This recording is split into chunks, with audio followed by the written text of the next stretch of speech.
Instead of saying, you're a mess, you've got all these problems, you're ADD, you're autistic, you're, you're just you're OCD or whatever. It's, we've been made to believe that that's an issue or that it's such a negative thing.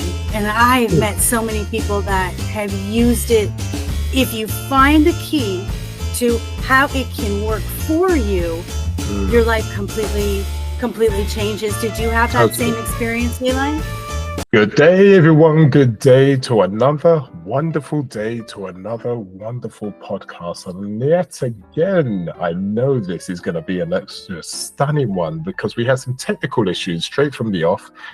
I'm not even going to say we almost gave up, because not once did we almost give up. We came off, we went on, we went left, we went right, but we got back on, and now we're working.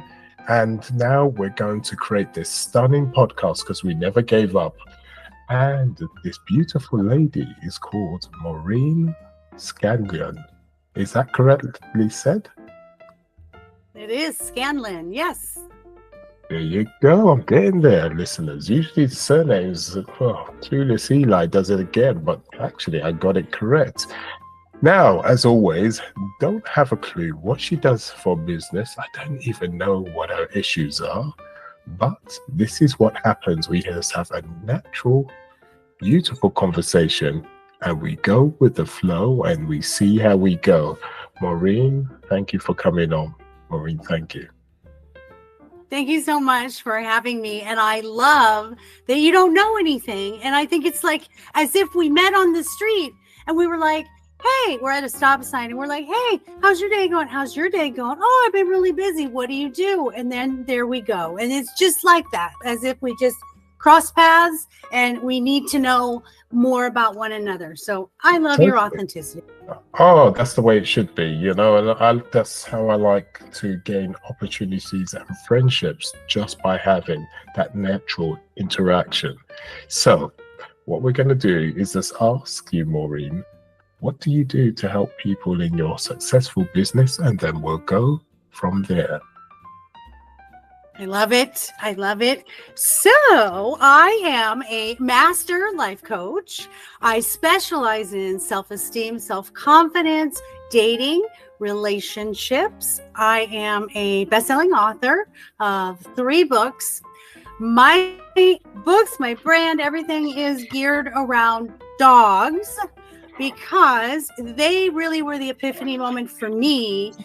Getting out of all the crappy relationships my entire life, a history of being in domestic violence relationships. And the dogs really just one day showed me that I needed to unconditionally love myself the way that they love me. And so my books, my dog is more enlightened than I am.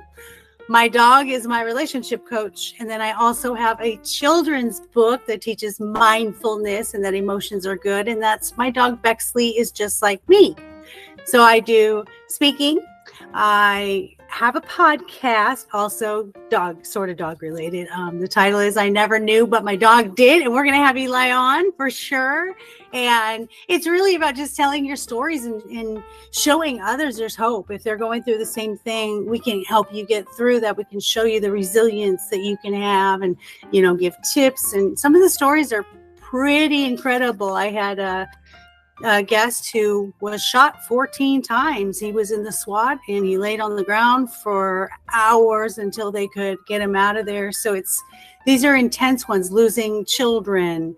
I had a young lady on who was gang raped at 13 years old. So there's a lot of these are impactful stories. So it's really enjoyable, like you, to have these conversations and meet people that are super inspiring. So in a nutshell, that's really who I am. I have been told I am a human amplifier. So I believe in making everybody understand how amazing that they are, because some of us don't know that and haven't been told. Well, I'll tell you what, that's a lot to digest right there and then. There's so much you can do to help so many people in so many different ways. So I'm taking that as a pointer that you've gone through so many different issues within your life for you to be able to be in that position, to have that flexibility to help others. So let's delve more into that, because I'm just very nosy and I want to see how you tick, basically.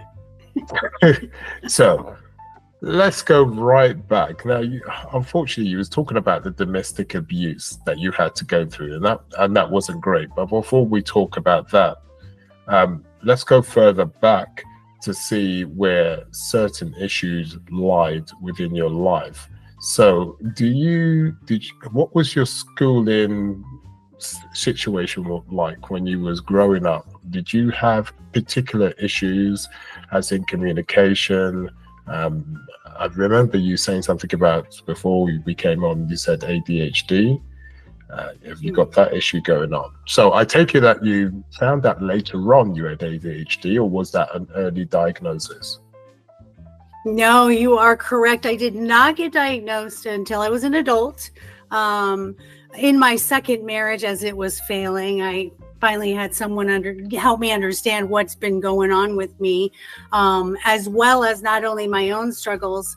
I have a grandson with ADHD, and I have a daughter and a son with ADHD. So it's very, very familiar to me, and it's very, looks like there's a lot of hereditary stuff going on there, where it's just continuing. And then also I've just discovered within the last 6 months that I'm also high functioning autistic. So some of the weird things that I did as a kid now make sense. You know, I did a lot of stimming. I did a lot of like rocking. I would always rock. The sensory issues. Of course, I would get in trouble in school constantly for talking and fidgeting and just moving around all the time and not paying attention, not focusing. And so I you know, it's interesting. I want to do like a study of people who haven't been diagnosed, and I want to see what their relationships have looked like before they knew it. Because I know, as I look back, first of all, my family of origin, there was a lot of codependence there. So I watched a lot of codependence around me. And there was a lot of thinking you had to chase love. You had to earn love. I didn't know what unconditional love was. So I didn't have that self-confidence going out into the world. So of course, you add on sort of those ADHD or ADD qualities, and then maybe a little autism qualities. Now you think you're really just a big fat mess. You know, and when you finally understand, oh, okay, there's these traits, and oh, well, no wonder I did that. It's this relief. And I'm not big on labels. So I'm not big on giving labels, because as a life coach, I don't want people to make that their identity. But on the other side of it, it's a double-edged sword, because on the other side of it, there's a relief to know you're not alone. And this is not something that's, you know, far out there to be neurodivergent. I mean, we're 50-50 in the world. You're either neurotypical or you're neurodivergent. And it's more common now because we understand it. And now that I've studied psychology, and I've studied, you know, all of these mental disorders and struggles, man, and I always say I am the voice my younger self needed, because now to talk to people who are having that struggle when they come for coaching, I love being that human amplifier and saying, you're just fine. We just have to find what's your superpower and how to work with your superpower. Instead of saying you're a mess, you've got all these problems, you're ADD, you're autistic, you're you know, you're just you're OCD, you're whatever. It's we've been made to believe that that's an issue, or that it's such a negative thing. And I've met so many people that have used it. If you find the key to how it can work for you, your life completely changes. Did you have that same experience, Eli? Yeah. No, totally. I mean, it took me only in the last 1.5 to 2 years did I learn to accept who I was, accept that, you know, it's okay to be different, and accept that I'm glad that I'm different. You know, and I've got a backstory which I'll show on your show for sure. And you're totally right. And not until you accept we're supposed to be different. As far as I'm concerned, it is okay to be different. There's nothing wrong with being autistic or you're rocking or anything like that at all. We are supposed to be different. We're not all supposed to be the same. And that's the important thing. Unfortunately, we've been made in the world that you have to be a certain way. And because of that, we feel very negative if we don't fit in that box, which is what you was talking about. You don't like putting labels and boxes and whatever. And I get that. But let's go further back to your childhood. So we're talking about hindsight now. Obviously, you was diagnosed much later and you didn't see because you didn't know. But now you know. We're talking about hindsight. Go right back until the furthest you can, even if it was in the crib. When did people see differences in you, or when did you see differences in yourself with hindsight? So you're going to laugh, and it is pretty comical, but in a way it's not comical. So my mother, I love her. I have a great relationship with my parents, but growing up, my mother was very, she wanted perfection. And she has said that to me before. She wanted her children to be perfect. And so she was very, very OCD. There was a lot of compulsive behavior in that, and carrying that over, projecting that on her children was really a struggle for us. So I was reading through my baby book of the things that my mother read. And you can almost tell, I always feel like when I read it and when I tell people this, I always feel like I was such a pain in the butt from day one.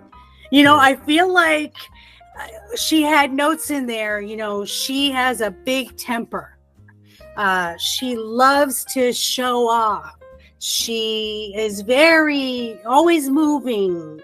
You know, just, it started, that was like from 2 weeks old.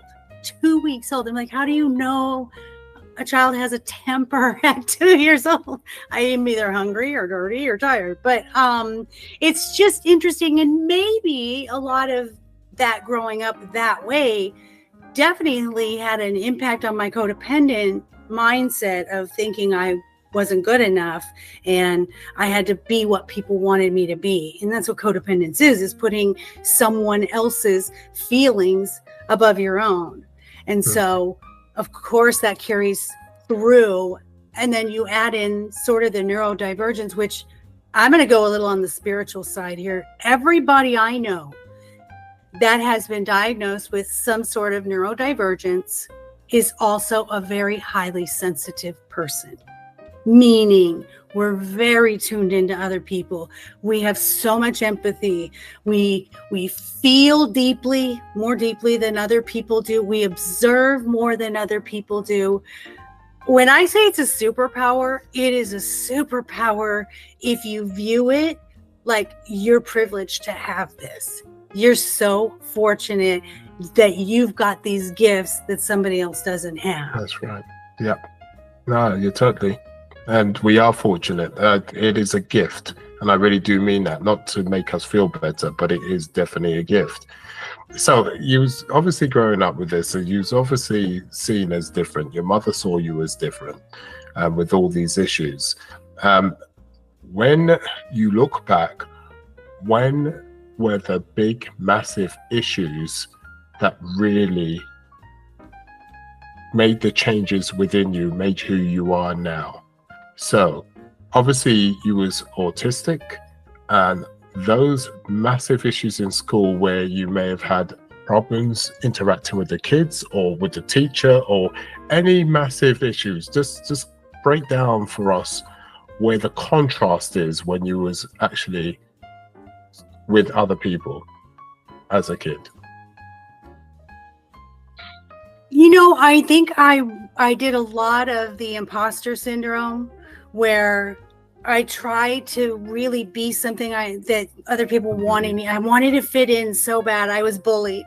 I was bullied really bad in junior high, and I'll never forget that feeling of fear of just getting up and going to school and being scared of what someone's going to say about me or do to me.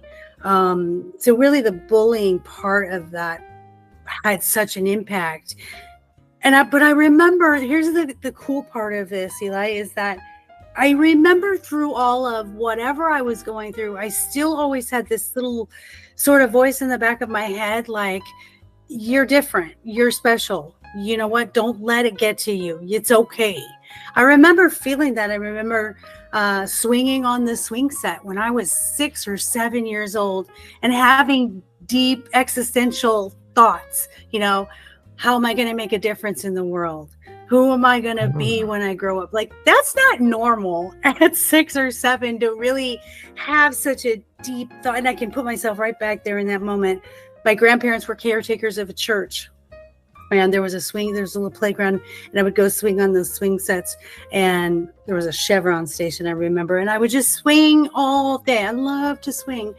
And I remember those thoughts. I just remember looking at my brother and my sister and thinking, I'm not like you. Or in my family, I'd say, I don't think I belong in this family. I don't know why I'm in this family, because I don't feel like I belong here. And fortunately for me, my superpowers, I had a lot of friends. I was able to make a lot of friends and juggle a lot of balls. And that's been the thing that has worked the best for me. So anyone who's ADD or ADHD, I want to say this: to be able to multitask the way that we can is so amazing, because those that are neurotypical, they're very stringent on one thing at a time. And I feel like we can accomplish so much because I can focus on 4 things at a time. I have 5 businesses and they're all doing fabulous because I can multitask. I can, and I need it. I need that much going on because I cannot get bored. So that's really when I realized it was, I got bored with people in my life that didn't stimulate me intellectually, which husbands, ex-husbands. It really was like just not understanding why I couldn't be happy. That was a hard thing. And that's, I think, when the counselor finally said, I do believe you're ADD. And I was 35. And I said, what do you mean? And he said, well, you've got all of these things that fit right in to, this test that we do, or this whatever questionnaire. And he said, it's no wonder that you've had these problems, and I'm surprised you haven't known sooner. So you can see that a lot of us just adapt. We're really good at adapting, but getting the knowledge of something, knowledge is power, right? So we can do something if we know. That's the difference. Totally. What I want to know is, what made this little girl always have a positive way about her while she's swinging away thinking, I'm going to be someone, I'm. Surely that must have come from somewhere other than just your intuition. Did that come from grandparents? Another influence somewhere? Where did that come from exactly? I don't know. That really is interesting. I think it was just completely intuition. I think it literally was just whatever my spirit came here for, whatever I contracted to do. It was not to be dulled. It was not to break me. And it never did, no matter what I had gone through. People to this day say, I cannot believe everything you went through. And look at you. I don't know. I don't know how I stayed in that positiveness. And I remember this moment when I found out. So my first husband, he was an alcoholic and he was abusive, and we were married for 10 years and we had 3 children. And I remember when I found out he was unfaithful, and I was having this conversation with a girlfriend of mine, and I was just heartbroken because I had gone through AA while I was pregnant with my kids. I mean, just been there by his side, just completely devoted to him and basically living his emotional wellness instead of my own.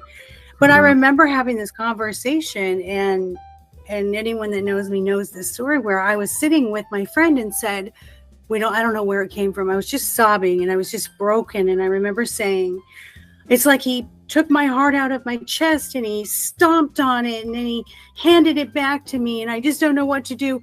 But if I have to go through this to help one person, I will. I don't know where that came from, Eli. That was just like, why would I say that in the most despair, darkest moment, that I would say I'll go through it to help one person? So knowing now I'm a human amplifier, it completely makes sense. I had to have the first half of my life be learning and the second half of my life be teaching. And that's the gratitude for all that we are, whether it's neurodivergent or neurotypical, just the gratitude for being who we are at this very moment. You're perfect. This very moment, you're exactly where you're supposed to be in this very moment is so relieving, isn't it?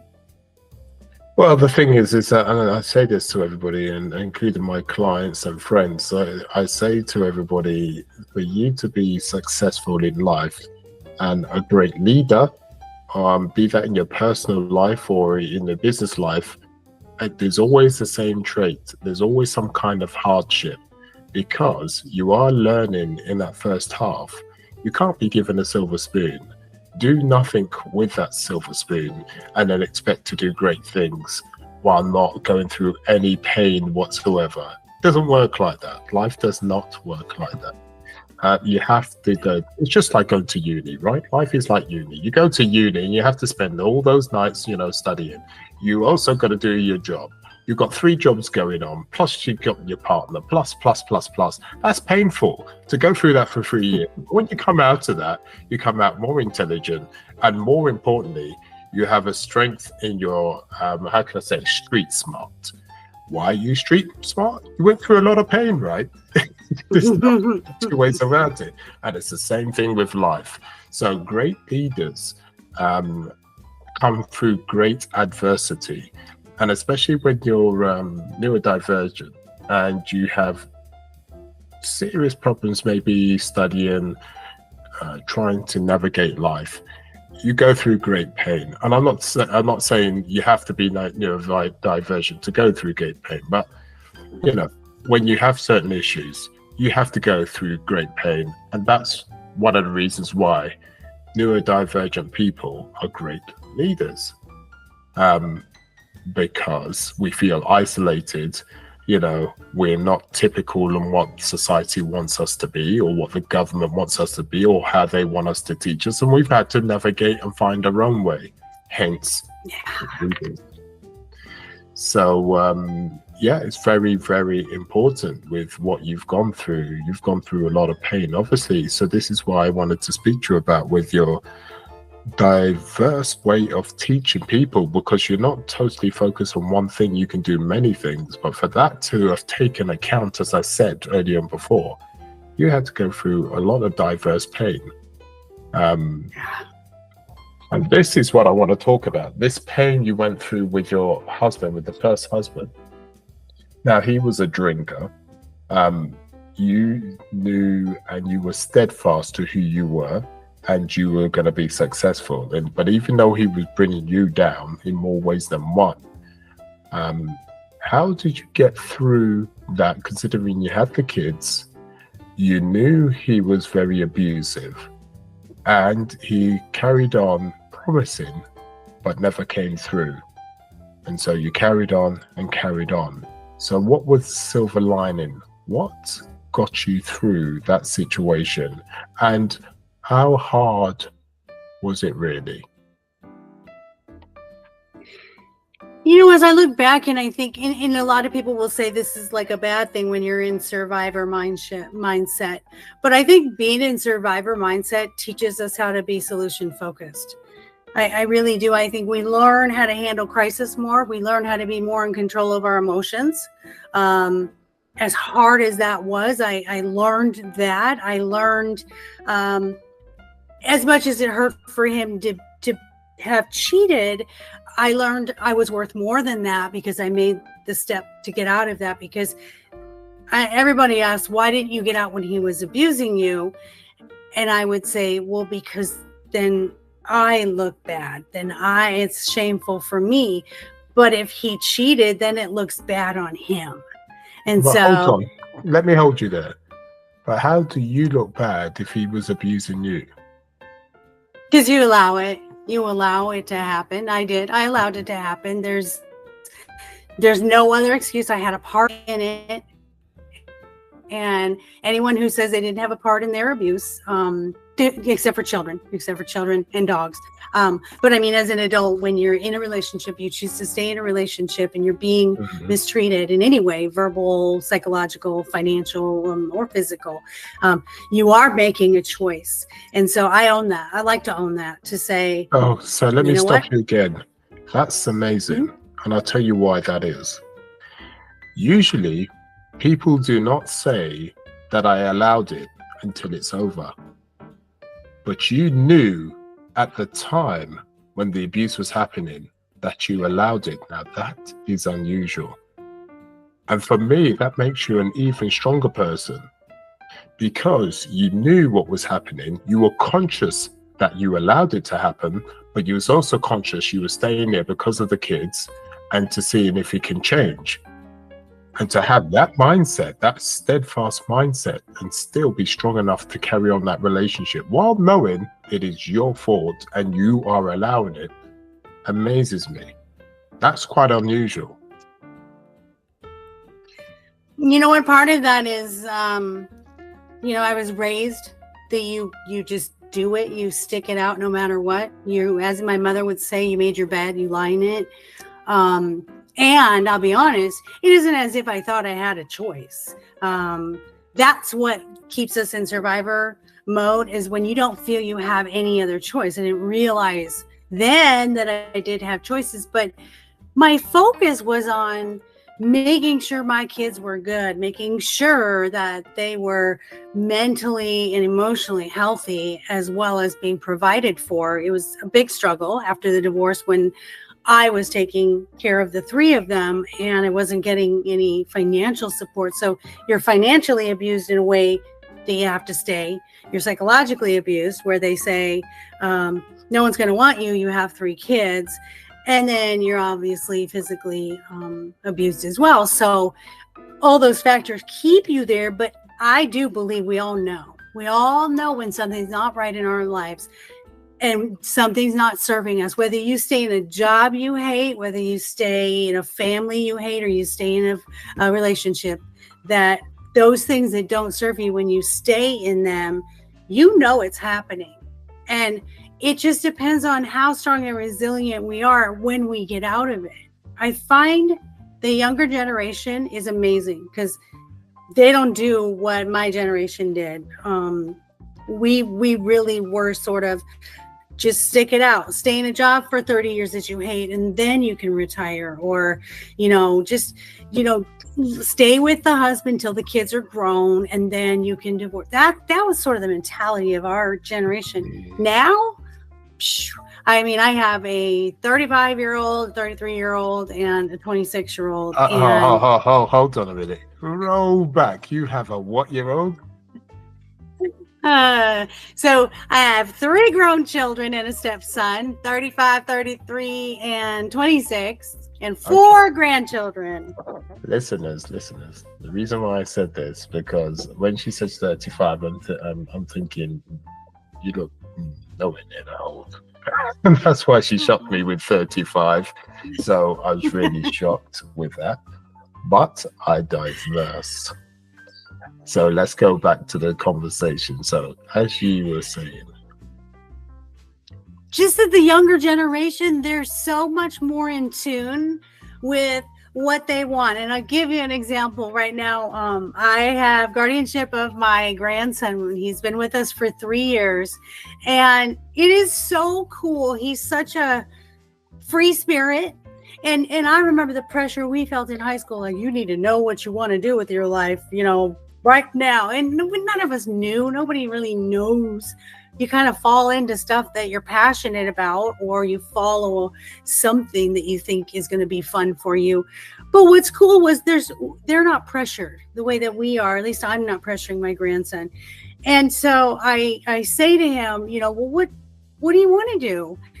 He wants to open a nursery. We live in Austin, Texas, and he wants to open a plant nursery here in Texas. And he's going to go to Austin Community College and get some business classes in there. And it's just like, wow. And I'm not like, you need to go to UT and you need to, blah, blah, you need to have a scholarship and you need to have degrees. No, I want him to do whatever makes him happy. Half the time he says he's going to backpack across Europe, and half the time I don't think he's going to get too far away from me. But it's pretty fun to watch this generation just be like, yeah, I'm going to do whatever I want to do. He's also a drummer. So he said to me the other night, I'm going to make a living at drumming, Grandma. I was like, cool. Let's see it. Let's do it.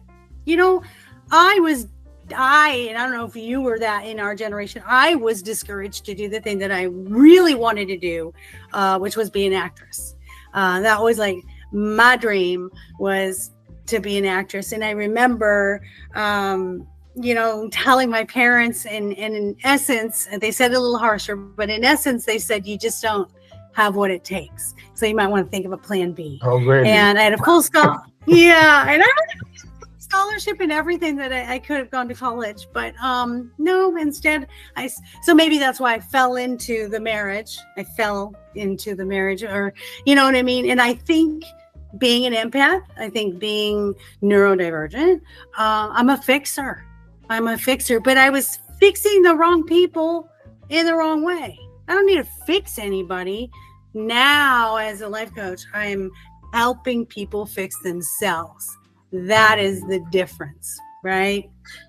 I hear you. But also, when you're talking about the younger, you were saying the young probably won't put up with what we have to put up with, or what you had to put up with. It's not necessarily a good or bad thing, because the situation is, as much as, yes, you shouldn't have put up with that, you shouldn't have gone through that, I tend to find that the young aren't as resilient. They don't stick in there. They're not consistent. They don't have the, especially with the way social media is and the use of this technology, they don't have the concentration time to actually concentrate on one thing at a time, skip from one thing to another. So, as we already know, when you have a relationship, you try to make it work. You're different entities, both of you. You try to compromise to go forward. I tend to find that, this day and age, that, if it doesn't work instantly, then move on. But for me, life doesn't work like that. You have to work at it, just like you work at a business, right? You work at a relationship, and it's the same thing. Having grandkids, I mean, I don't have a clue what it's like having grandkids, so you'll have to tell me, Maureen, but and I lie, but but you know what I mean. It's 6 of one and half a dozen the other. Yes, you shouldn't have gone through that situation, that hardship that you went through, but at the same time, you were resilient. You have resilience, and that's very hard to come by, especially in this, in this new generation. I'm not saying they don't have it. I'm just saying it's less so this day and age, because they want everything. It's a throwaway age too. Before, when we was growing up, you had to fix it. You had to fix whatever was broken in front of you, be that a relationship or be something physical. But now, this day and age, it's a throwaway culture. It's throwaway in the things that you have and own. It's a throwaway culture in the relationships. But anyway, we are diverting in different conversations. What's going on, Maureen? What are you doing to my podcast here? This is not good at all with our relationship. It's not good whatsoever. But it is what it is. But it's interesting. I think, and that's what matters. I know, and I think you're absolutely right. And if we go to thinking about in today's world, they get instant gratification. And I think we didn't expect that in our lives. I think we really believed in how you had to earn something. But it's kind of a double-edged sword too, because on one hand it's good, and one hand it's not, because I stuck in something I shouldn't have. I didn't believe I was worthy of more than that. And you look at them and they want instant gratification, but they're also going to only stay in something that serves them best, or that makes them feel happy. And it's kind of, what is it? Six of one and a dozen of the other, or whatever they say. That it's, there's no cure. I don't think there's a cure or a perfect way of living or growing up or raising children. There's overstimulation. I think for anyone who's neurodiverse, and we'll get back to the neurodiversity, we'll get back to the path. I think there's so much overstimulation, and I think that's the biggest struggle for the youth today, is those who, and we also sort of throw it out there as a buzzword, like, I just can't focus. Oh God, that's my ADD. Not necessarily truly being diagnosed with it. And sometimes you don't even have to be diagnosed, but you do have to look at the characteristics and the traits that you have to say, that's like with the autism. I didn't get officially diagnosed, but I did the official, whatever they do, the screening. Right. And it's like 9 out of 10, you're highly likely. So you don't necessarily have to go to a physician to get diagnosed, but we throw stuff around, like we've been throwing, the word narcissist around lately, the last few years.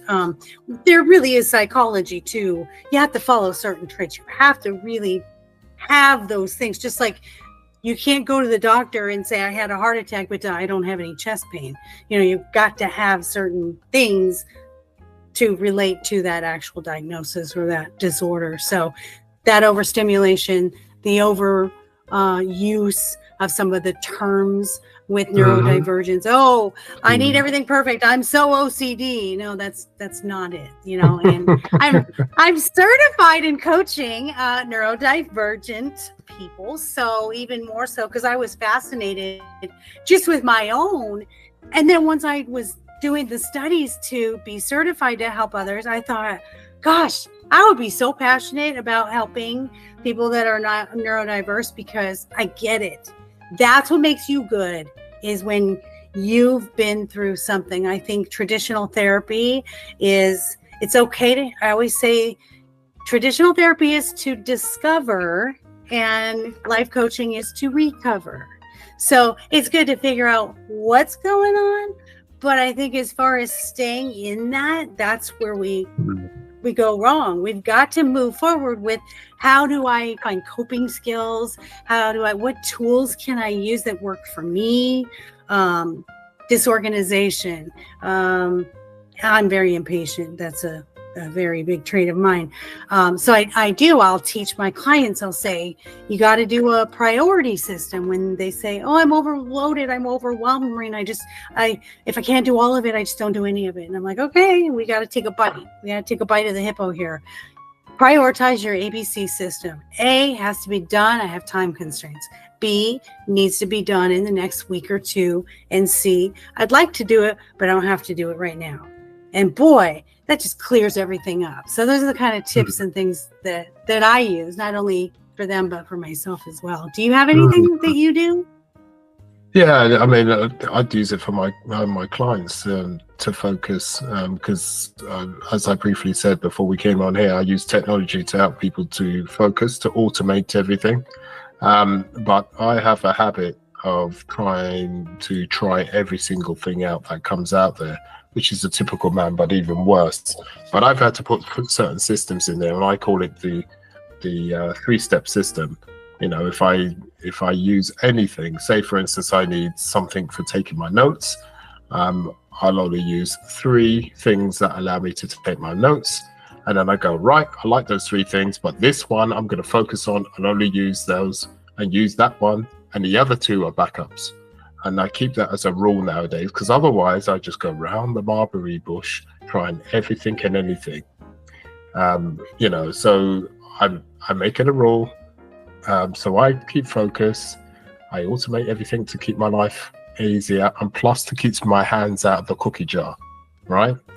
And I do the same thing for the clients. Because I'm neurodiverged, I know exactly where they're coming from, what they're going to say, what their needs are, and then I just implement it, because it's as if I'm interacting with myself. So I just keep things simple. I've learned to keep things simple now. Otherwise, I'm in 1,001 different things. I like it. I love that. I love that so much because some of us are not technology, savvy or even friendly. I have two things that I use to make sure I don't forget things. It's this and it's this. That's the pen and the paper, really? The pen and the sticky notes. I swear, because someone said to me, I think it was one of my podcast guests, she said something to me that I will use for the rest of my life. She said, Maureen, if you think it, ink it. Oh my gosh. Write it down as soon as you think about it. In our house, like you should see, like there's sticky notes galore on the counter. It's as soon as I think about it, because I made the mistake of telling my husband, hey, remind me to blah, blah, blah.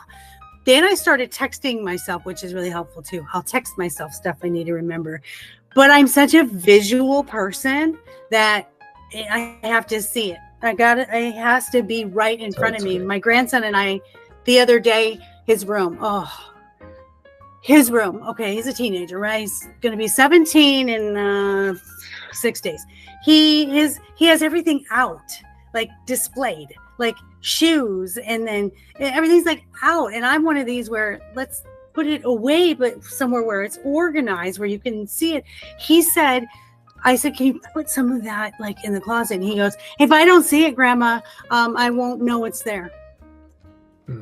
I get that. And I'm like, I wonder how many. Yeah, you do get that, because that's I get it to a certain extent. Like in the refrigerator, my husband will say, hey, this has been in there for a while, and I'm like, oh, I forgot about it because I didn't see it.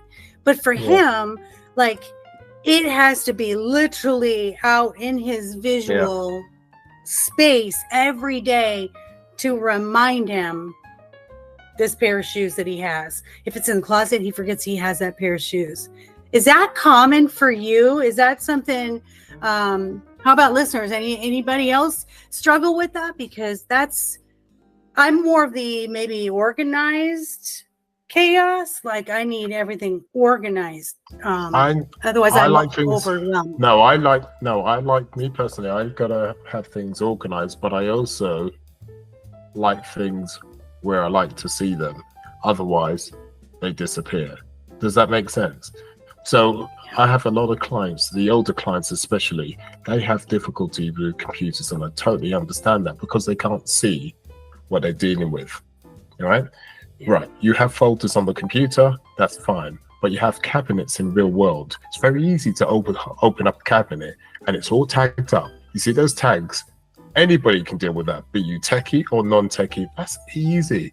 But when you have a computer and everything's hidden behind these virtual, invisible things, I get how infuriating that is.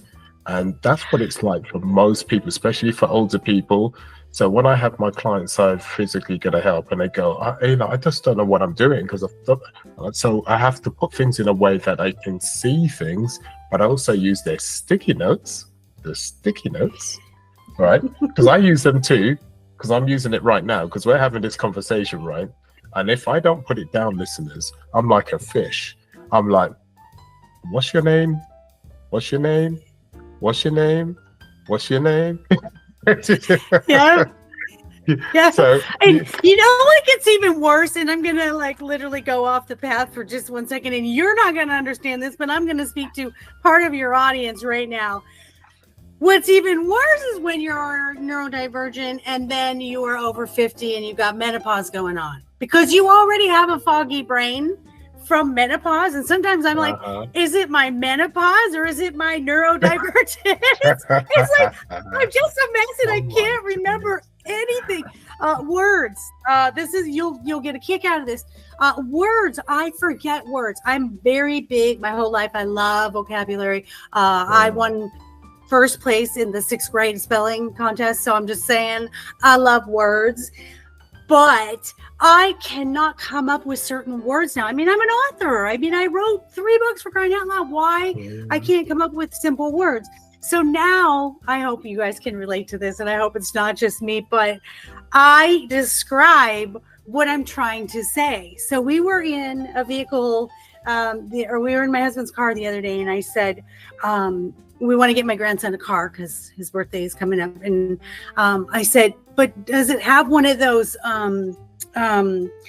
sky window? And he goes, what? And I go, the sky window. He goes, you mean a sunroof? And I'm like, well, yeah. Just coming up with, just trying to describe something. And I find myself getting so literal of what I'm trying to describe. I'm there with you, Maureen. I get days like that. I get days like that. The thing is people think I'm very well spoken and I'm very good with words. I'm not. I know how to blag it enough until I find the right word. Does that make sense? Yes. Buy some time. Done, yes. Yeah. Totally. You buy some time until you hope it pops into your head. Exactly. And luckily enough, it usually does. I'm so good with words describing that nobody knows. And then I bring the right word out and nobody has a clue because I'm just so used. But I tell you what it is. The reason why I'm so good at it, that has been me since a child. That has always been me, yes. So that's something you're going to have to bring up on your podcast. And as it's not a podcast about Eli today, your listeners, you'll have to wait until you listen to her podcast to hear me talk about my story. So, and so hence the reason why I'm so good at actually describing things is because all my life I've had to do it. So this is why I create my podcast in such a way where I just have a conversation, because trying to do it from a typical way, having lists of questions and check out the person's background and all that, forget that. I literally, I'm rushing. Now, listeners, this is what really happens. I look at the time, I've got, oh my God, I've got 1 minute to get onto the podcast. I run without any notes, without knowing them or anything. I switch on the computer just about on time. And then I go, how are you? And I have a conversation. Can you believe it? I have a conversation, don't even have a clue. And I've just popped on. How crazy is that? But it always ends fantastic. That's it right there. See, it's making that superpower work for you. Nobody has a problem with that. In fact, everybody loves that because it is so spontaneous. And for me, I need to know a little bit more. I don't want to know everything. I'm not scripting. I'm not asking questions. Just tell me about you. Just tell me what you do so I know that your topic is something we haven't covered yet. But I'm like you. We're just going to get on and have this authentic conversation. But I can't do that last minute thing. So I'm a prepper. I'm curious how many other neurodivergents are like this. So if I wake up in the morning, and of course, before I go to bed, I'm like, okay, this might be more of an OCD than an ADD, but I'm like, okay, how many appointments do I have? Okay, I have 3 appointments and they're 2 hours apart.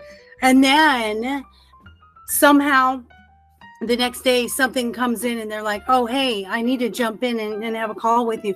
I am like thrown for a loop. I'm like, wait, but no, I had an hour between. Now I only have like 20 minutes between. And I don't know if I can do that. Like my husband just giggles because first of all, I'm married to someone who is absolutely my best human I've ever known and completely the yin to my yang. And he is very logical. He is, he's an engineer. He's very just go with the flow. Like we are the perfect contrast to one another. It is great how I make him more emotional. I help him with emotional intelligence. I help him with different perspectives of people because he can be kind of dry, and he helps keep me grounded when I'm all over the place and I'm flighty. And he knows, he just appreciates it. He's very cute because he will send me TikTok videos about couples in ADHD where the guy's not ADHD, the wife is, and how they interact, and it's fun. He's very supportive, and I think you have to have people around you that understand you and are very supportive of these difficulties that we can sometimes have, these superpowers that some people just can't understand sometimes. Yeah, no, totally. My partner, I think I had a conversation with my partner a few hours ago, and what was it? We went to a prom of my daughter's, and she had her makeup done, and the makeup wasn't that great, to be honest. And she says, "What do you think of my makeup?" And I said something like, "Don't really like it." I said something like that. It was something like that. And I was being honest, because she's so beautiful as she is. When that makeup went on, I thought it took away from her, right? So I looked at her and I thought, "But baby, you've got beautiful eyes and blah, blah, blah." When you just do your makeup, it's absolutely, you just put enough just to insinuate what you have already. And then you had all that. And then my daughter said to me, "Okay, you know what? When a woman says to you, blah, blah, blah, say she's beautiful." And I said to her, "But why?" but she's not. She's beautiful before that. So that's delivery. Yes, it's completely about the unfilteredness, and we have to think of like, what are the consequences of what I'm about to say. Even though I'm not affected as emotionally as they are, I have to think about, how would I take that, or how are they going to take that? We have to like sort of try to plan ahead of what we're saying. It's not what we're saying, it's the delivery, I know it does. And the thing is, and I think someone said to me, "Well, if someone said the same thing to you, how would you feel?" I said, "I'd be cool with that, because it's the truth, and then I can do something about it, right? If there's something wrong, be straight with me so I can do something about it." But that's my logic. I just that's mansplaining right there. That's not even neurodivergence. That's mansplaining, because my husband is the same way. And I'll say to him, you can soften it a little bit. You can soften it so you're not really being so aggressive to people or hurting people's feelings. What? It's the truth. And I said, honey, not everybody takes it as direct as you deliver it. Sometimes people just need it to be kinder, Is it necessary? Is it kind? I think I'm going to like your husband. I've got to meet him one day, because I think he's a true man. I think I like him. He is. You would love him. He's got a good sense of humor, very dry. He's a movie, like he always has this ability to bring up a movie, what year it was made. Oh, did you see this? I'm like, I can't even tell you what I ate for breakfast. So no, I don't remember that movie, but he's really one of those just, it fascinates me because he can bring out facts. He's very interesting, and we talk about what we call MIMS, meaningful information I must share. It's like these little trivial things that you wouldn't think about, and it's kind of fun because we kind of keep each other on our toes. And his is mostly science and math, which not my thing. Mine's music, entertainment, and pop culture. So it's kind of fun. So I take it when you're listening to it, sometimes you're ready to sleep. I have to tell myself in my brain, oh my gosh, I can't believe you just said that. And I've told him this when he's telling me a story about work, and he's like across the hall in his office. When he's telling me a story about his work, I literally in my brain am going, just focus on what he's saying. Just focus. What is he saying? What did he say? Something about a cooler, an AC cooler. It's what? What does he talk? I have to like make sure that I'm telling myself to, and that's a really good tool too for ADHD. Not only that, but I use it also in my relationship coaching with couples, is having to focus on what they say so you can mirror back. Because if you're not paying attention, you can't mirror back. You're just oh yeah, really? Okay. Yeah. I know what you're saying. If you're not paying attention, but if you're paying attention, then you go, wait, so what you're telling me is this guy said this, and that's not the way it should have been. Now I'm listening, but it is an effort. It is an effort because it's a snooze fest. I love him. I love him dearly. It's just his work to me is completely different spectrums. Of how my brain operates. And No, Yeah, I'm a I can creative. imagine because it's not creative. Engineering is not creative whatsoever. I was a sound studio engineer, so I did it because I can imagine me speaking to my partner and saying, right, when I put it up by 5 decibels and I pulled it back, but it's not going to work, is it? That conversation is not going to happen. So I totally get it. There's no two ways about it. So let's get back onto the path of your neurodivergence and your ADHD or your ADD. So we obviously have seen how it's just enriched your life, even though it was very, very difficult, and it still is, because it's always a journey. It never gets, should I say, gets easier. No, you just learn how to cope. You learn how to adapt. You learn how to use the right tools at the right time, and with hindsight. So you had the first relationship with your husband. You had the divorce, and then you thought, at what stage you could use your life skills with what you've gone through to help other people. When did that light bulb go pink? It's interesting, and I think all of us know what we're meant to do or what we're passionate about, like pretty early on. We just don't always follow it. And so, I mean, I always wanted to be in counseling or psychology or, something that would help someone. And I remember my kids bringing their friends home and they'd say, come and talk to my mom about that. My mom is really good. She'll give you some really good advice. And they would call me the counselor. And, so it had always been there, but I never realized that I could really use it based on what I had been through. Because until I'd been through stuff, how am I going to tell somebody else how to do that? And that's why I feel coaching is so much more effective. If you are in a niche that you've experienced, because I don't feel we have the right to speak on something that's not in our wheelhouse. I just don't. Yeah. I just don't. I think it's being false, and a book can only help you so much. I think you have to really. I mean, a doctor can go to medical school, but until he actually works on a patient, it's not the same. So, So that was really what it was. It was going through my entire life. And I went through even after the divorce. And then I married my second husband, which he wasn't a bad person. In fact, we're still we've talked and we're amicable, but he was just a friend. I like that one. Somewhat we talk. Yeah. He should have just been he should have just been a friend. But the problem was the bar was pretty low. So this, whoever wasn't abusing me, well, then they had to be better than him. So I kind of, again, jumped into that, then got into a couple more that, again, people with very narcissistic traits and psychologically abusive. It just kept going until I finally had that moment where it was like, yo, Morén, stop doing this. You have been doing this since you were, 18 years old. The only common denominator in all this nonsense is you.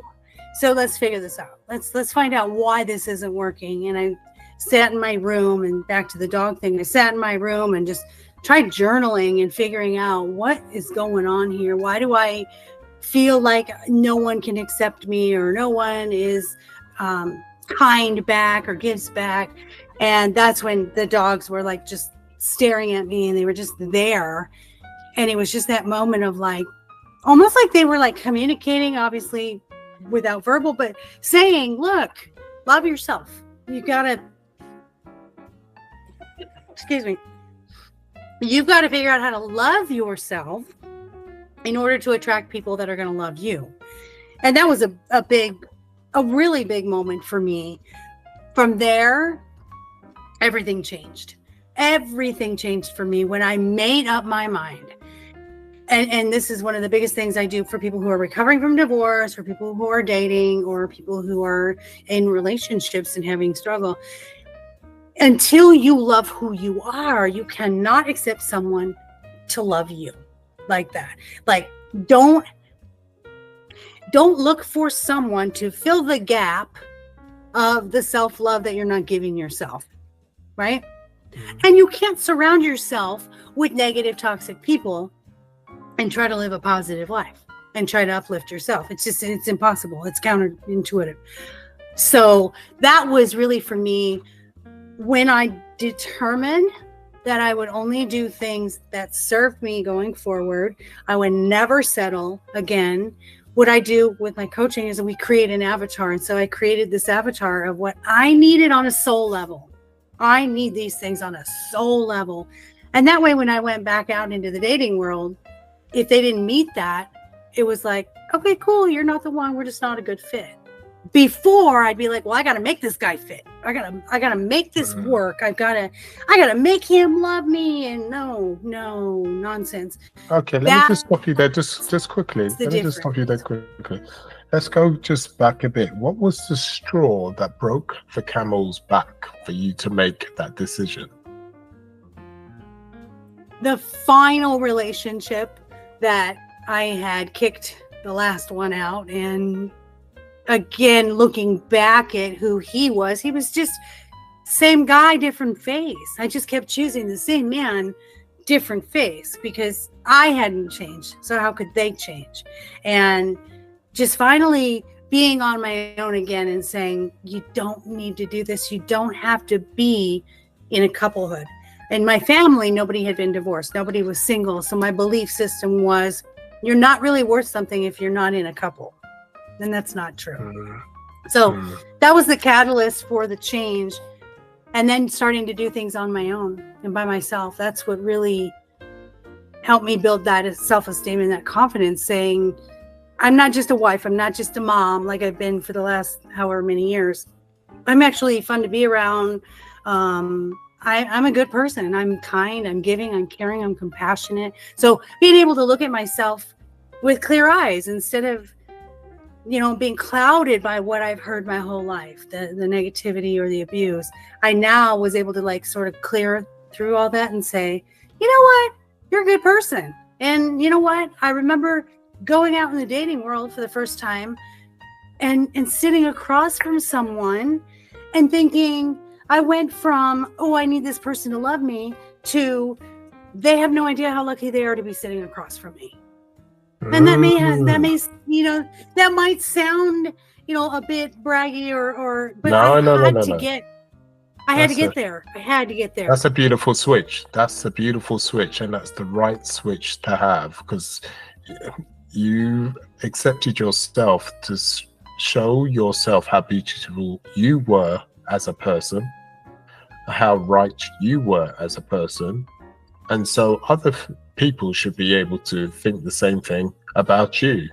Then you gave yourself validation, which then put you in a position where, as you said, you didn't rely on a man to be a certain way. They just had to fit in with you and accept who you were. And once you went through the stage of acceptance from the point of view of how you kept on reoccurring these negative relationships and it was your fault, that's the first acceptance. And once you've accepted that, then you're in a position to say, well, as I have put myself in the position, I can do A, B, and C. But until that acceptance happens, it will never happen, because it's always somebody else's fault, right? If it's that person's fault, then how can you make the change? Because you've got to rely on the other person to make the change before your life changes. And that's the wrong mindset to have. And when you flipped that mindset and accepted who you are, and when you didn't like who you are, when you was accepting negativity, you thought, right, I'm going to change that, which you did. And you, rightly so, sat in the bar and thought, I'm good enough. If you don't like the way I am, that's up to you. Which is the right mindset to have, because that's how you get not just romantic relationships, but that's family relationships, because then you don't put up with the crap in the family. That's also friendships. So you don't put up with the people stabbing you in the back, and it ricochets even in your business, because then you make the right decisions in your business, because you're not fearing you're losing out on the people that you work with. Oh, I'm not going to get that person again. They're just too good for my business. No. you understand the flow of life. And the flow of life is very important. People are only supposed to be in there for a second, a minute, a month, a year. It all depends, and that's okay. And you've understood that. So, God, I went around the mulberry bush. What I meant to say is that, yes, you are correct. As she's coughing herself to death. I know, I'm so sorry. Allergies bad here in Texas. No, it's so true, because that's one of the things, and you know that, from coaching, is we look so hard for outside validation. I mean, we go through our lives really working to please our bosses or our friends or, the romantic partners or teachers, or we've gone through life consistently waiting for that validation, looking to be told they're proud of us. And then we expect to go out as adults and just automatically get this whole thing that I don't need anybody's validation. No, it's a very hard path. It isn't a straight leap. It's like we have to figure out at some point when, and I think for me, hardships are what happened. That's what got me there, because when you go through crisis and you feel alone, and you dig yourself out of the mud and the weeds, when you're on the other side, you go, I did that. I rely on me. I know I'm strong. And when my clients are struggling, I'll say to them, can you make a list of all the things you did well? Can you make a list of the things in the past? Or can you just remind yourself, hey, remember when I went through that? And I got out of that, and look at what happened. We forget to remind ourselves how strong we are. We forget to remind ourselves of all the great things we've done. We're so busy looking forward to, I have to do this thing. I have to do this thing. And I'm not good enough at this. And we forget to look back and say, look at the human experience is pain is inevitable. Pain is actually good because we need the contrast. Can't know happy if you don't know sad, right? Yes. Can't know joy if you don't know sadness. Can't know, can't know rich if you don't know poor. I just feel like that's the whole idea, is to come here and have this whole human experience. I don't want a piece of it. It's like having a rainbow and only seeing yellow. Like, I want all of it. So that's part of the, I think, human experience is get it all, have it all. Do you hear that, listeners? She's greedy. That's what that basically means. She wants everything. She's being greedy. I am. Darn right. No, totally right. No, you've got to experience the yin and yang. It cannot be done unless you can, but you'll never really know how to coach or advise people in the correct way, because you're only theoretically coaching or advising. It's a bit, as Maureen said earlier on about a doctor, it's very well being in the uni for 5 years, but it's a completely different thing when you actually work on a person's body, open them up and find out how all these intricate things work together. It's a completely different ballgame. Theory works and gets you only so far, but practicalities is where the game is at, for sure. Maureen, so you decided that you had to work with people to help them get through their adversities and their difficulties after going through so much within your life. And to be honest, we haven't even touched slightly on what's happening in your life. And you've gone through some serious hardship that we haven't gotten close to. But the point is this: you've taken all of that and all those difficulties with ADHD, autism, and all those other things entailed, and then you decided one day, right, I'm going to help many other people do this. And in what way did you want to help them? What way did you want to start? How did you go about it? I'm so sorry. I'm sorry about the frog in my throat here. So it was interesting. A friend of mine had called me and said, hey, you would make a wonderful life coach. And I said, what is that? So it was kind of new. And she said, oh, just look it up. You would be fantastic. And I looked it up and I thought, oh my gosh, there's no, and as a neurodivergent, I don't like boxes. So don't keep me in a box. So being able to do this without having to go through 4 years of college and all the money and the expense and the certifications and the clinical hours, like that's just not me. I want to just do this. I want to be able to sit with someone and let's think outside the box. Let's connect and let's let you know how great you are. So I was in a corporate job. I was in the medical field for 27 years. Well, more than that, at that company for 27 years. And I started the life coaching business after my certification. And I remember plain as day. So that job was very soul sucking to me. It was not who I am. I did not like it. It met a need when I was a single parent and I needed to provide, but that time had passed. But my fear of letting go of that belief system that my parents had, the stability, the 401k, the blah, blah, blah, blah, blah, blah, blah. That was a hard thing to let go. And so I'm doing both businesses. And I'm starting with life coaching. Of course, every life coach starts off free. Everybody starts off like, let me coach you. Let me coach your friend. Let me coach your mom. We do that because we want that experience. And so I remember, I don't know how far into it was, maybe a year. And someone connected with me on LinkedIn, a lady, she was a business coach. She said, let's have a conversation. So we got on the phone. And she said like the most impactful things, just a random stranger, which I absolutely love. And I believe that's important. We always be on the alert for these random meetings that we're supposed to have because they're not random. There's no coincidences. There is a reason. She said to me, Maureen, why are you still at your corporate job? Because you cannot swim and you cannot run with 1 foot in the ocean and 1 foot on the beach. I was like, oh my gosh. Big light bulb, thinking to myself, if I am only believing in my business 50%, how would I expect a client who comes to me to believe that I'm going to give them 100%, right? Mm-hmm. So I get off the phone with her, and my boss calls me from corporate, and she said, hey, we're supposed to be having your review, a phone call. And I said, wait, what? I didn't get anything. She looked it up. She said, oh, I emailed it to the wrong Morén. Coincidence? I don't think so.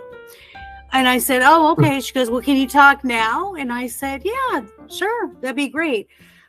It was the best review I had ever had. I finally received some recognition. I finally felt understood. I finally felt seen for the initiative I've been showing for 20 plus years.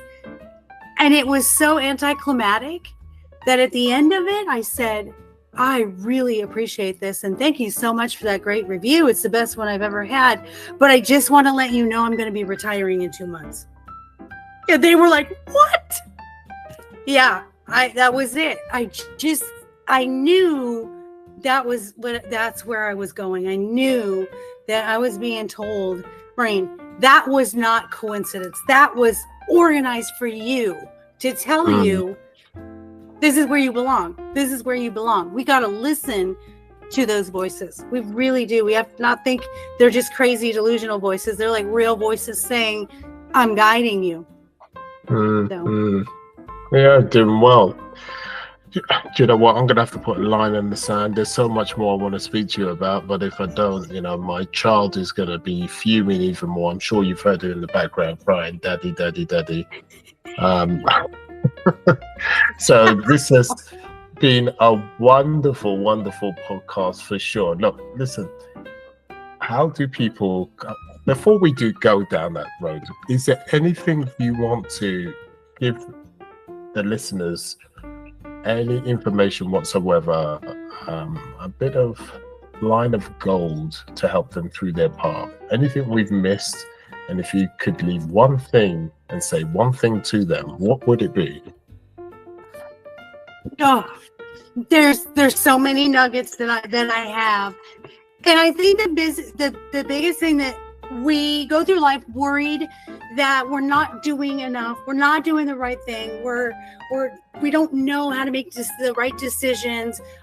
Should I do this? Should I pick this person? Should I take this job? And my favorite mantra is, nothing meant for me will ever miss me.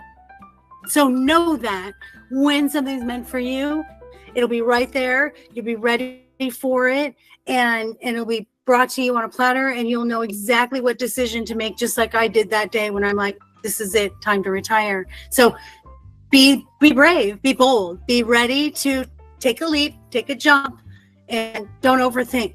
Don't overthink everything. That's really the key. An overthinker like Eli and his technology, because it's just too much. And I totally agree with you. And with that said, Maureen, how do people contact you? Even though after saying that, I should deny you, but I'm going to say it anyway. How do they contact you? Oh my God, I adore you. I am a one-stop shop, because with ADHD, nobody needs to be going to 10 different websites. I'm just saying. I am at lifecoachmoreen.com. So all one word, MAUREEN. My books are there. My coaching's there. My speaking is there. All my stuff is there. So anything you guys want, I do these free discovery calls. So if you're looking for coaching or relationship coaching or dating coaching, which is my absolute favorite, we do the avatar. We work on your online profile, and it's just dating is so much fun if you view it as fun. So yeah, one-stop shop, Life Coach Morén. I'll do a discovery call with you, see if we are a good fit for one another. And yeah, that's it. Just reach out and say hello. I do, if you don't mind me mentioning, I do have a doggy boutique as well, where I make homemade treats. So that's mydogiseverything.net. So we have everything online. It's kind of fun. A product business, which is unusual. I do all services.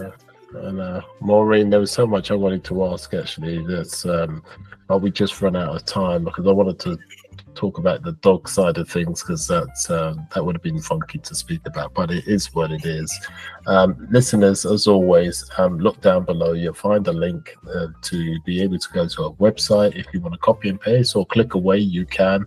But as you can see very easily how Maureen has got to the stage how she could lightly help you if you're resonating with her, because she has gone through the hardships of life to be able to coach you and to help you in a way that's intuitive and that's correct, because she hasn't read it out of a cookbook, so to speak.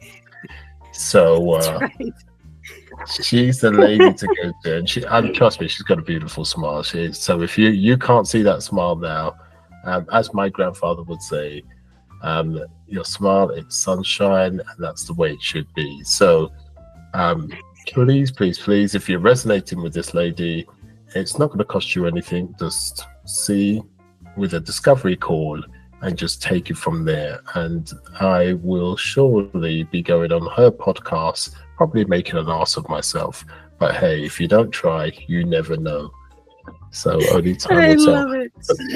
So can't wait. Maureen, what is your podcast's name again? My podcast is I Never Knew, or Ink, I-N-K, but my dog did podcast.